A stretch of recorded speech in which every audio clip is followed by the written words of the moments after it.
ဝါဆိုလာပြီးနေ့ရောက်တိုင်းမြတ်စွာဘုရားကိုအမှတ်ရပြီးတော့မြတ်စွာဘုရားရဲ့ဂုဏ်တော်ကျေးဇူးတော်တွေကိုဘုန်းကြီးတို့တွေပူဇော်ကြရမှာဖြစ်တယ်မြတ်စွာဘုရားကိုကိုယ်တိုင်မမီလိုက်ရတော့လေဘုရားတရားကိုနာခွင့်ရနေကြတဲ့ဒီကနေ့မျက်မှောက်ခေတ်မှာရှိကြတဲ့ဘုရားဘာသာဝင်သူတော်စင်တို့တွေ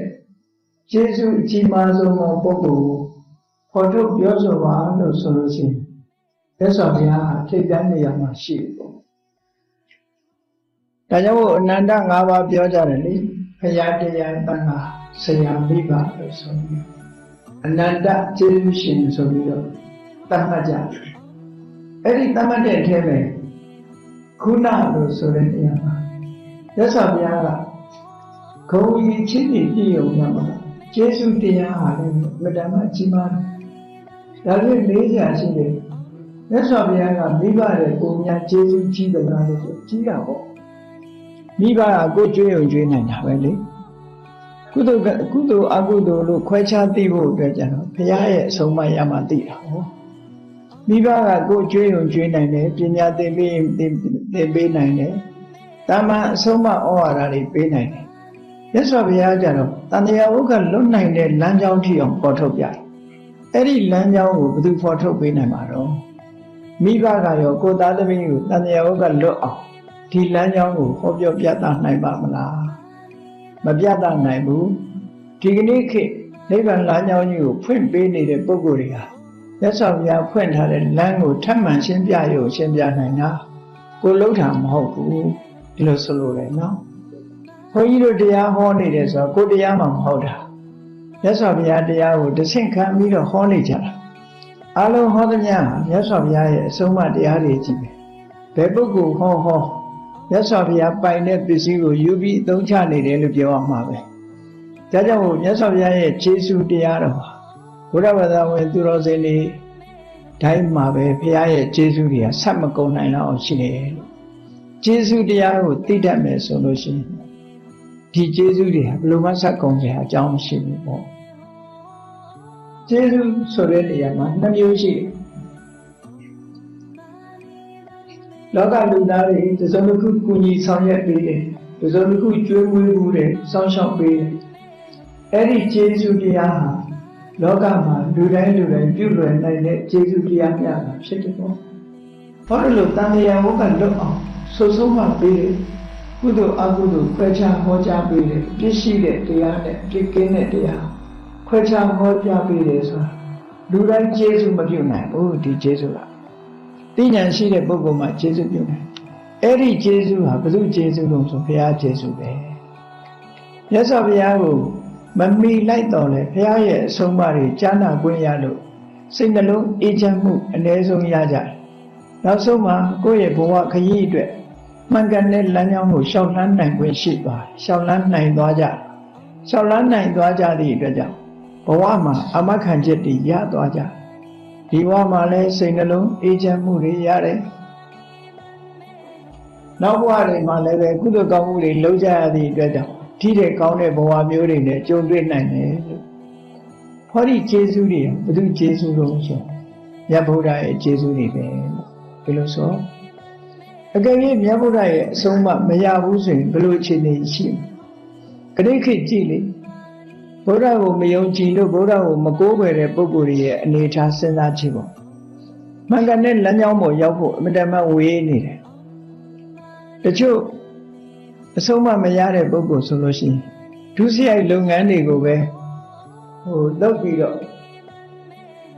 ကောင်းကျိုးချမ်းသာတွေရလိမ့်မယ်လို့ထင်ပြီးတော့တတ်ဖြတ်ပြီးဒီလိုလုပ်နေကြတဲ့ဘာသာတွေလည်းအများကြီးရှိတာအဲ့တော့လမ်းကြောင်းတစ်ခုကမှားသွားပြီဆိုလို့ရှိရင်အလွန်အန္တရာယ်များတာမမှန်မကန်ယူဆပြီဆိုလို့ရှိရင်လည်းအလွန်အန္တရာယ်များတယ်အန္တရာယ်ဟာဒီဘဝတည်းမဟုတ်ဘူးနောက်ဘဝထိအောင်တသန္တလာလုံးအတွက်အန္တရာယ်တွေရှိတယ်လို့ဒီလိုဆိုတာနော်မြတ်စွာဘုရားကတော့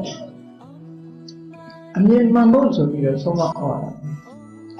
ဒါကြောင့်ဘုရားဘာသာကျင့်စဉ်ထဲမှာယုံကြည်မှုကိုရှေ့တန်းမထားဘူး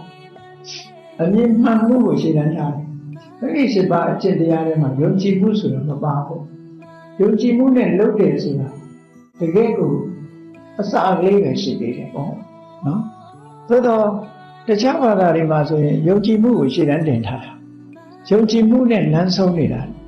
ဝေဖန်မှုတွေဆန်းစစ်မှုတွေလက်မခံမှုယုံကြည်ရမယ်ယုံကြည်မှုသာအဓိကအဲ့ဒါလို့ထားတော့လေဘုရားမြတ်စွာရဲ့အဆုံးအမကြတော့ယုံကြည်မှုဆိုတာအစကလေးပဲတန်းလောက်ပဲရှိတယ်လို့ပြောရမှာပေါ့အထက်တန်းမှာတော့ယုံကြည်မှုကအဓိကမဟုတ်ဘူး right understanding လို့ခေါ်တဲ့နားလည်မှုကအဓိကဒါကြောင့်မို့မဂ္ဂင်၈ပါးမှာကြည့်တမ္မာဒိဋ္ဌိဆိုတာကိုရှေ့တင်ထားတာတမ္မာဒိဋ္ဌိဆိုတာမှန်ကန်စွာမြင်မှုပဲအဲ့ဒီမှန်ကန်စွာမြင်မှုဟာဘလောက်အရေးကြီးတယ်လဲအင်တမအကိုအရေးကြီးတယ်ဒါကိုတမ္မာဒိဋ္ဌိကိုအဆင့်၅ဆင့်ခွဲပြီးတော့ဆိုကြတယ်ပေါ့အဆင့်၅ဆင့်ဆိုတာတမ္မာဒိဋ္ဌိဟာအခြေခံအဆင့်အနေနဲ့ပြောမယ်ဆိုရင်ကံကံဤအကျိုးသိမြင်ခြင်းဟာကာမတက္ကတာတမ္မာဒိဋ္ဌိဒါအခြေခံပဲဒီအခြေခံတရားကဘာကိုဆိုလိုတာလဲဆိုရင်ကိုလှုပ်တာကိုတာဝန်ယူတဲ့အဆင့်ပဲချို့ကကိုလှုပ်တာကိုအတိမမပြုဘူးလေကိုလှုပ်တာကိုအတိမမပြုရရောက်တယ်ကောင်းတာလုပ်ရင်ကောင်းတာဖြစ်တယ်မကောင်းတာလုပ်ရင်မကောင်းတာဖြစ်တယ်ဆိုတဲ့မြင်မှုဟာကိုလှုပ်တာကိုတာဝန်ယူတဲ့အထိပ်ကိုရောက်တယ်ပေါ့ကိုလှုပ်တာကိုတာဝန်မယူဘူးဆိုတဲ့ပုဂ္ဂိုလ်တယောက်ဟာလူတော်လူကောင်းဖြစ်ဖို့တောင်မရှိနိုင်ဘူးပေါ့အဲ့တော့လူတော်လူကောင်းဖြစ်ဖို့ဆိုတာကိုလှုပ်တာကိုအတိမပြုရမကောင်းတာလုပ်ရင်မကောင်းတာဖြစ်မယ်ကောင်းတာလုပ်ရင်ကောင်းတာဖြစ်မယ်ဆိုရင်ဒီသိမြင်မှုဟာတာမန်သိမြင်မှုမဟုတ်ဘူးအခြေခံအားဖြင့်အမှန်တမ်းလုံလောက်တဲ့သိမြင်မှုတစ်ခုဖြစ်တယ်ပေါ့ဟောနောက်တစ်ခုကြတော့ဘာလို့ဆိုရင်